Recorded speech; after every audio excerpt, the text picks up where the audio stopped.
26 wins last season. That was the most under Pat Chambers and the second most in a season in Penn State history. Penn State basketball definitely climbed last year. I feel like the players feel it. There's great momentum for us. The fans feel it, as evidence to our season ticket sales right now are skyrocketing, which is fantastic. But we're definitely climbing, and we're climbing in the right direction. And I think that's why there's so much optimism surrounding our program right now. I think we see it in recruiting, and I think basketball people, the Big Ten Conference sees it as well. We're returning 3 fantastic players. I think our front line can go against anybody in the country. I mean, these guys need to build, though, off that 26-win season last year. Cutting down the nets at MSG. We broke 51 records last year. So really exciting stuff for Penn State basketball. Led by Josh Reeves, all-defensive team last year. Mike Watkins, all-defensive team last year. Lamar Stevens, most outstanding player in the NIT. Honorable mention, all Big Ten. So you got 3 veterans right there who've logged a lot of minutes. You add in Big John Hara, who helped us to a 7-1 record at the starting position, and that's a front line to be reckoned with. You throw Jamari Wheeler in there. Again, that NIT run was a valuable experience for these guys. All right, a ton of minutes to educate them so they can learn how hard it is to be successful in this league. You marry that with this great young freshman class that we have. Really skilled, really talented, high IQs, really shoot the basketball.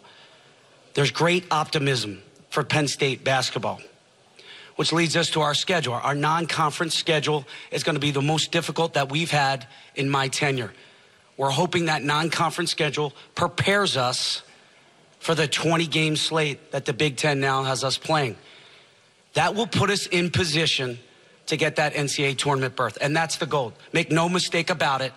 That is the next step in our process.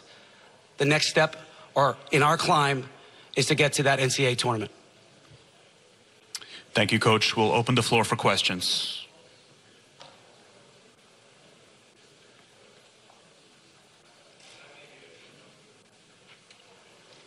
We have front row here on our left.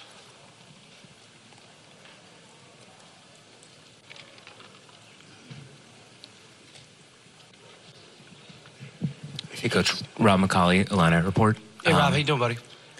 Not bad. You said the season tickets are spiking, and because Bryce Jordan has always been the quietest arena in the Big Ten, that's the challenge you've had to face. Do you have any numbers that you're willing to share with us at this point? So I'll share some numbers from last year with you. The last 5 games of the year, we averaged close to 11,500 fans. It really became a home court advantage for us. In Madison Square Garden, our numbers were huge as far as Rutgers and Penn State really filling MSG. And then for the championship game, we had 11,500, most since 2005. So I think Penn State fans want good basketball. They're craving good basketball. And I think they're sensing an incredible buzz about what we're doing. And with the guys that we have coming back, I think that's why you see a great spike in our ticket sales. Second row here on our right. Adam Jardy with the Columbus Dispatch. You said you got to keep climbing. You got to take that next step to get from NIT championship to NCAA tournament. With losing a guy like Tony Carr and some of the roster decisions you've had to make, what's it going to take? What do you think you have in place besides that front court that's going to get you to that next step to the tournament? Yeah, Tony Carr was a great player. I mean, you're never replacing a kid like Tony Carr. He was our first draft choice since 1999, and he's doing terrific. But it's got to be a collective effort led by Lamar, Josh, and Mike. We have great leaders this year, coupled with a lot of talent. So the next step for us is defending a little bit better, rebounding a little bit better, doing the little things just a little bit better and more consistently. I think if we get more consistency from our front line and our veterans, I think the younger guys are going to follow suit. One advantage that we have is when Lamar, Tony, and that great group came in, I don't know if we had the leadership. This year we have the leadership.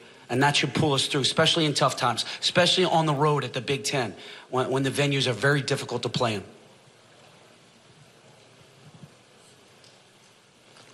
Any more questions for Coach?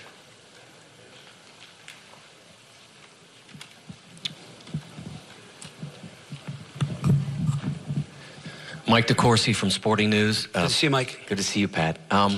You talked about replacing Tony from a standpoint of leadership and that sort of thing, but how about positionally what you guys do in the backcourt? Right now, Jamari Wheeler's playing great basketball. I think you remember him from last year. He shot out of a cannon. Great defender. Also really good at managing the team right now. Really bringing those freshman guards along. Setting the table for Josh, Lamar, and Mike to be successful on the offensive end. So as long as he continues on that path, I think he's got a great chance to do something special for us, to lead us.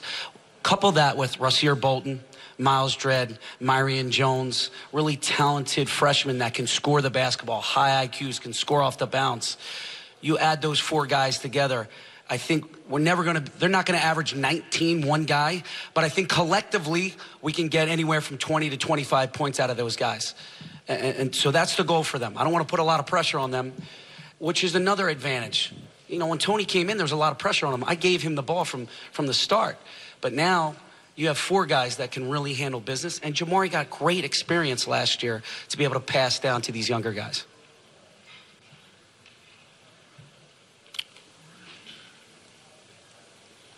Coach Chambers, thank you so much for your time. Thank you.